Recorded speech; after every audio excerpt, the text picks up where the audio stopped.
Welcome to the Deep Dive.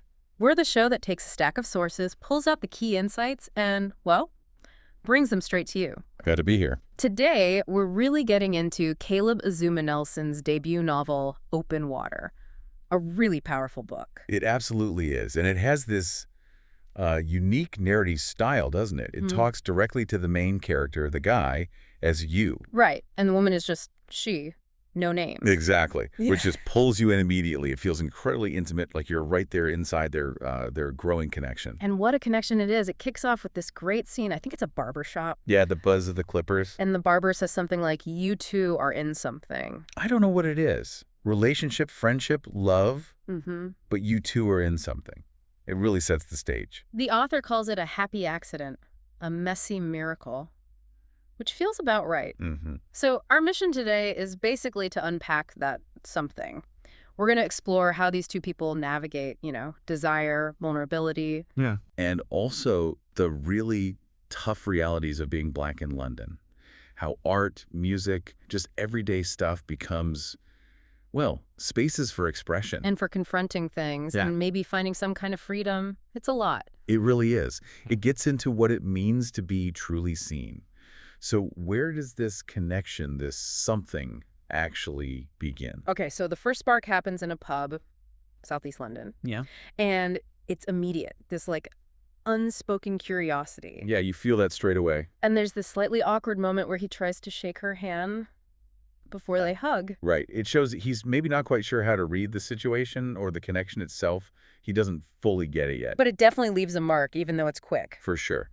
And what's interesting is they both seem to recognize something familiar in each other. The book says, a familiar tongue, somewhere you'd be more likely to call home. That's a great line. And they're both artists, right? He's into photography, she's a dancer. Yeah, they're kind of shy about it at first. But that shared artistic sense, it's like this underlying language between them from the start. But then she just leaves, quite suddenly. And he's left sort of wanting more. Yeah. Hanging there. Which sets up this whole theme of desire and how complicated it gets, especially when he finds out. Well, tell us about Samuel. Right. Samuel, he finds out she's actually seeing Samuel, who happens to be the friend who introduced him in the first place. Oof. Okay, so instant tension. Massive tension. He's really wrestling with it internally. Should he try to shake off desire, as the book puts it, or should he just let it bloom, even though there's no guarantee and it's messy? Yeah, that's a tough spot. And that's where we get this recurring idea. Giving desire a voice is to sow a seed. It suggests that even just feeling it, acknowledging it, sets something in motion. That seed idea feels significant, almost like it was meant to happen. The book hints at that too, doesn't it? He connects meeting her to his grandma passing away recently. Yes, it adds this whole other layer. Grief, memory. It's not just a random meeting. He even imagines talking to his grandma in Ghana, and she gives him this advice about love, like it's never the right time. Wow, so it feels deeper than just chance. Definitely. There's this intuition he has. He says, I knew we had met before. I knew we would meet again. It gives their whole relationship this feeling of destiny, almost. Yeah. Even with all the real world problems. So, okay, they have this charged first meeting. How does it actually become more solid? How does the partnership start to form? Well, they meet again just before New Year's in a bar. And this time the conversation just flows. Yeah. Like old friends. No awkward handshake this time. Presumably not. They talk about deeper stuff, identity, vulnerability. She asks him something like, why does what someone else thinks about you change what you think about you? That's a big question. It is. Yeah. And he says something about how, you can't live in a vacuum. It really hits at that core tension, your inner self versus how the world sees you. And this leads to the photography project. Exactly. She suggests a project documenting Black people. Starts off playful, but he agrees. And it becomes this concrete reason for them to collaborate, to connect more intentionally. And then there's that scene in Shake Shack. Oh, yeah. Sharing headphones, listening to music together. It's such a simple, intimate thing, but it feels huge. Like they're creating this little world just for them. Yeah. Deciding not to let their connection fade. Building their bubble. Yeah, but the bubble's fragile. Because right after that, Samuel, her boyfriend, shows up at her flat. Reality intrudes. Big time. The narrator feels this wave of shame. It highlights all the complications right away. And as he's leaving, her final question is just, will you text me? Wow. Holding on to that thread. It's a plea, really. despite everything. And that complexity, it just keeps building, especially when we get into chapter 5 with those internal monologues that reveal so much grief, personal, familial. Yeah, they're incredibly powerful. What about when the narrator talks about carrying the house of my father? What's that about? It's a really strong metaphor. It's about um, inherited burdens, generational stuff, especially thinking about Black masculinity, the complex relationship with fathers, the emotional weight that gets passed down, even So unspoken. it's like carrying history. In a way, yeah. And they both seem to understand this kind of struggle.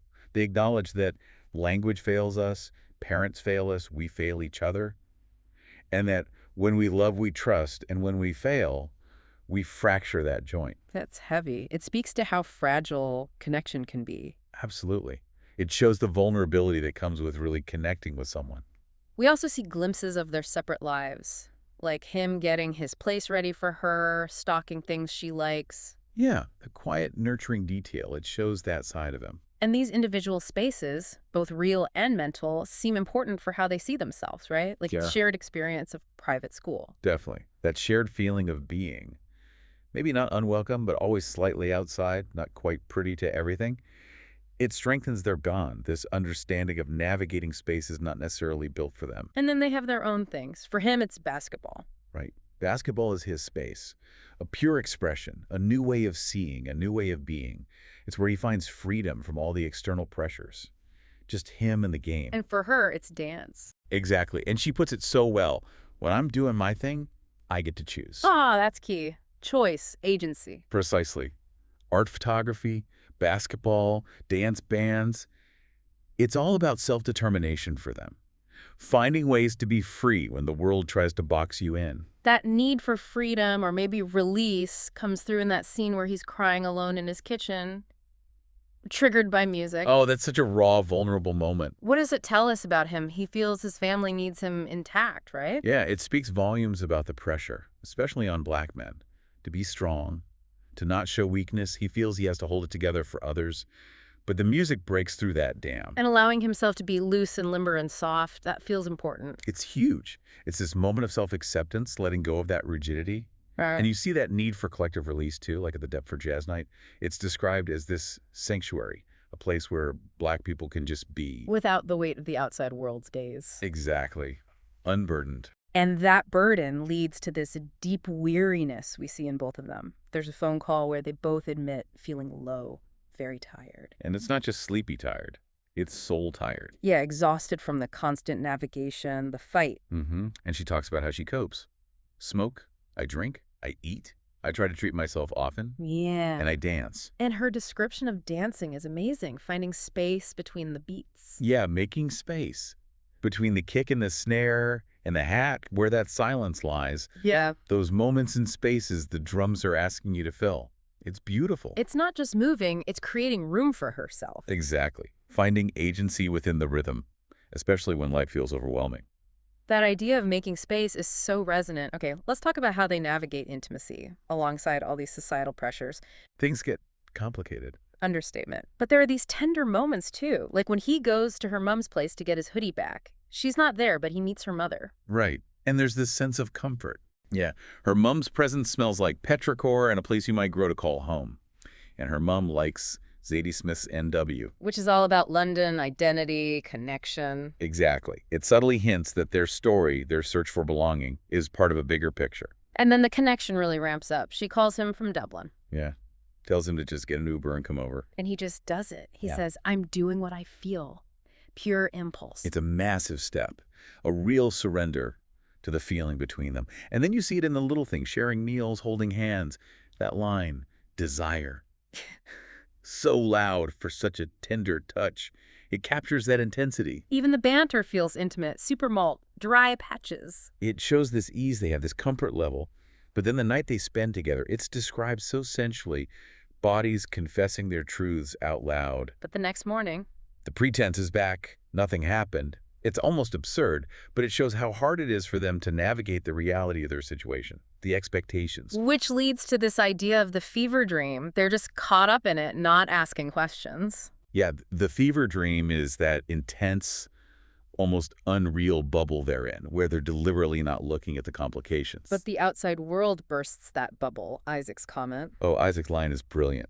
You look like you got hit by a bus and you dusted yourself off and did it again for the hell of it. Wow.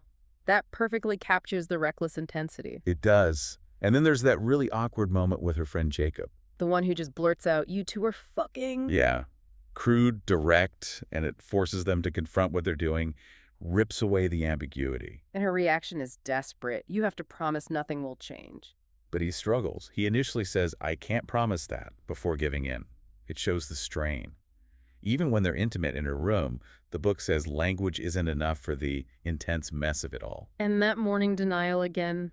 Nothing happened. So fragile. It really is. And this is where the external realities, especially race, start to press down really hard on their connection. He struggles to express himself right on Battersea Bridge. He tries to explain his feelings, saying, it would have been easier if we'd slept with each other. What happened was a bit more real. Like the emotional intimacy is the scarier part. But then he pulls back. "I can't do this. Too complex." Exactly. And that fear, that retreat, it's amplified by these two really disturbing incidents of racial profiling by the police. Yeah, those are hard to read. They leave him feeling hollowed out, completely not seen. It shows the constant underlying fear and dehumanization he lives with. And that connects to a bigger pattern of suppression. Definitely. It links to this generational thing, difficulty talking about pain, especially with his dad. He couldn't even tell his family about his granddad's call before he died. It leads to that devastating line. To be you is to apologize, and often that apology comes in the form of suppression. Wow. Like you're forced to censor yourself just to navigate the world. Precisely. And this inability to be open then poisons things when Samuel confronts him about their relationship. The narrator feels guilty. He can't be honest. Which leads to her being really disappointed. Yeah, she says, felt like you were just looking out for yourself. She thought they had something honest, even if it was complicated. So there's this awful clash between their physical closeness and his emotional withdrawal. It ends with him walking home drunk, just hiding in his own darkness. As the book puts it, it's incredibly painful. Okay, so moving towards the open water section, he's back in London, stuck in a job he hates, wanting freedom, but then they reunite. Yeah, she surprises him at his workplace. Yeah? And that warmth is still there, instantly. This reunion seems to spark something new in him. Like finding his voice, the record slowing down. Exactly. That metaphor, slowing a record down, allowed it to breathe. It's about finding power in pausing, in being present in his own voice. It inspires him to try and build this shared world with her, writing letters. Inspired by a tribe called Quest. Yeah. Which is perfect, right? Tribe's music is all about introspection, Black identity, finding your voice, that jazz influence. It resonates deeply with his own journey. And these efforts lead to more vulnerability at her place. Talking about Moonlight. Moonlight becomes this crucial reference point for them. It's exploration of Black masculinity, vulnerability, finding yourself. It gives them a shared language for their own struggles with suppression. It allows him to share his own writing with her. Yes, which is a huge step. He reads her something that reveals the anger of the Black experience, acknowledges the weight of the reality, real emotional honesty. And this honesty opens the door for more intimacy, like when he takes her portrait. That's a beautiful moment, an honest meeting where all guys have slipped away. It's about truly seeing each other. Which is different from just being looked at. Absolutely. And then at the bar, the physical connection becomes undeniable. She says, that's not a platonic hand on my back. And he doesn't flinch. He just says, no, it's okay. I like it. It's a breakthrough, finally acknowledging the desire openly, which leads right to that incredible confession outside the chicken shop. I love you, you know. And he says it right back. Yeah, I love you too. Finally, the words match the feeling. And then their first time sleeping together, it's described as going into open water. What does that signify? Open water feels like total vulnerability, plunging into the deep end together. Trust, surrender, no holding back. It's unplanned. Better this way. Their bodies finally confessing their truths out loud. Shedding all the pretense. Exactly. And from then on, their relationship is like jazz, forever improvising. The love is the music, fluid, dynamic. That musicality and the idea of being seen are such strong threads. He says, it's one thing to be looked at and another to be seen. How does that connect to art? It's central. Being looked at can be superficial, objectifying. Being seen is about deep understanding, empathy. His photography aims for that depth, like the work of Black artists he admires, Lynette Yadomboki, sola olvilode. Artists who portray Black life with complexity and soul. Right. It's about reclaiming the narrative, showing the inner life, not just the surface. Even her dyeing her hair blonde is part of that, asserting her own identity, her own beauty. And Carnival, that feels like another space of expression. Definitely. Carnival is this explosion of collective Black joy, freedom, resistance. Even with all the outside noise, they find this authentic connection, this muddy fervor, dancing in a way that breaks like the language. Embodied freedom. But that freedom feels fragile as summer ends. Distance looms. Yeah, the bittersweet feeling creeps in.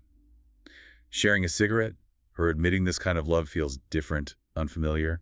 There's a timelessness to their moments, but Dublin is waiting. And he's terrified of loving from afar. Deeply terrified. That phrase again, to love is both to swim and to drown, captures the intensity and the fear. His visit to Dublin seems almost normal, coupley. It does. Simple things. But then there's that drunken declaration. You deserve to be loved in the way I love you. It's raw, maybe clumsy, but it moves her to tears because it's so deeply felt. But even with that connection, the fear, the daily struggle doesn't go away for him. The dream about the police. That nightmare is so vivid, feeling like a Black body, container, vessel, property, marked for destruction. It shows how deeply ingrained that fear is, the psychological toll of racism. He watches rappers freestyle to feel bulletproof. Yeah, it's like borrowing their confidence, their control over language, finding safety in their artistry. And the book links his struggle to Trey in Boys in the Hood, suppressing pain after police harassment. It's a recurring trauma. But she pushes him gently, right? You don't have to be like that. Share with me. Yes.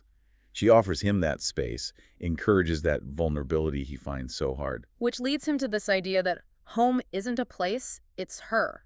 It's freedom. Exactly. Finding true belonging and safety in her presence, and his grandma's message comes back. Wear the scars on new skin. So not hiding the scars, but integrating them. Yeah, letting the pain transform you, become part of your strength. And his declaration to her reflects that. To my queen, I knew you before I met you, so now we're free. You're home now. It's this profound offering of recognition, safety, belonging. That idea of home contrasts sharply with the barbershop later, doesn't it? Initially, it's a sacred space. A ritual shrine where Black men can just be, can breathe. Leon, the barber, is this wise voice, even advising him to find a real home elsewhere because this isn't it. But then that sanctuary is shattered. The window breaks, the police arrive. Violence intrudes. Racial profiling again. And it triggers this cool and blue and unshifting anger in him. Then hearing about Daniel's death, another young Black man lost. It just deepens that sense of impotence, of constant threat. And this trauma spills over. He trashes his room, withdraws completely from her. Total shutdown. Stops calls, phone off. It's devastating for her. She confronts him, right? Like, you've literally locked yourself away. Can you imagine how that feels? It's heartbreaking. She feels betrayed. She talks about the risks she took, the guilt over Samuel, how she thought they could finally be honest here. But he can't respond. He's just trapped in shame. Yeah. He hides in plain sight, can't speak, can't accept her touch, and she throws his hoodie back at him, that symbol of their closeness, and walks away. Gut-wrenching. How does he even begin to process that? The aftermath is rough. He's in a portrait session, seeing his own shame and ache and pain reflected back. He realizes the music they had together has stopped. How does the book define heartbreak for him? As the unknown, the limbo, the infinity. Not a clean break, but this endless, uncertain space. Yeah. His weeping alone is a necessary release. But there's a shift later, 6 months on. Yeah. He's wearing the hoodie again. Yeah. And he decides he needs to speak your truth. He starts to understand that freedom might be about the story you tell yourself, the narrative you claim. He has to own his part in it, the anger, the ugliness. Yes. He has to acknowledge the betrayal, but also embrace all of himself, even the difficult parts. And crucially, he asks for forgiveness for drowning, for not letting her hold him in that open water. It's about self-accountability. And the ending offers this glimmer of hope, doesn't it, from her perspective? It does. She still thinks of him, prays for him.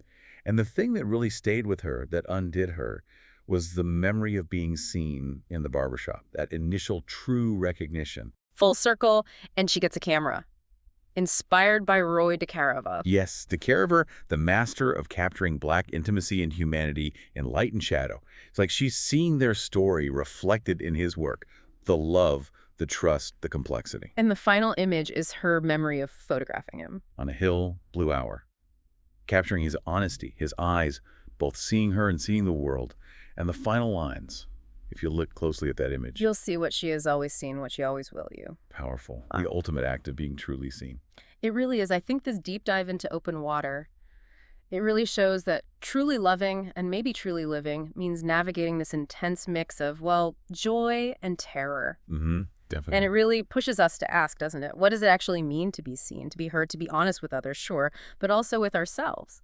Especially when the world often tries to, silence us or just erase us. It feels like this powerful reminder that freedom, whether you find it in art, in music, in just looking someone in the eye, it's something really personal, something you have to claim courageously. Yeah, it's an active thing.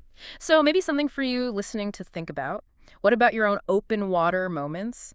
Those times you feel vulnerable, unpredictable? Could they actually be pathways to understanding, maybe? Yeah. Connection? And maybe, ultimately, even to freedom?